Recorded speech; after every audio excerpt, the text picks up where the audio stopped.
because this area, exactly where the arrow is located right now, where Christian has that orange arrow right now, that is a place that we call the Carquinez Strait. And the reason this matters is because if you imagine the whole length of California, right, a 450-mile long Central Valley that is being moved and influenced by these two giant rivers coming out of the Sierra foothills, the Sacramento and San Joaquin rivers.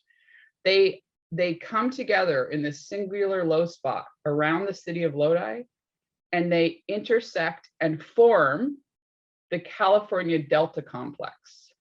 They become intertwined, and that they flow around the city of Lodi through this whole area west of Lodi, and then into this San Pablo, San Francisco Bay complex. And part of what I'm getting at here is this Carquinez Strait is literally the only exit point from the Central Valley through the coastal mountains.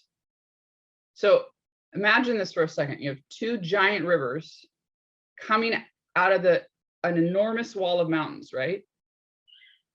We all know there's massive snowfall up there.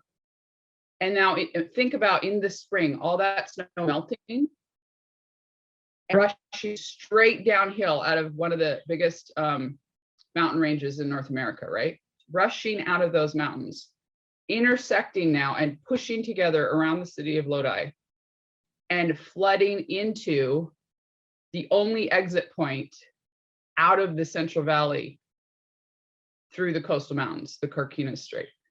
This matters for a couple of reasons. Basically, the Carquinez Strait has become this clearing area from the rivers, but also the rivers are pulling sediment out of those mountains and flowing it into the Central Valley and depositing it there in the California Delta, because the Carquinez Strait is squeezing those rivers into a smaller volume area effectively.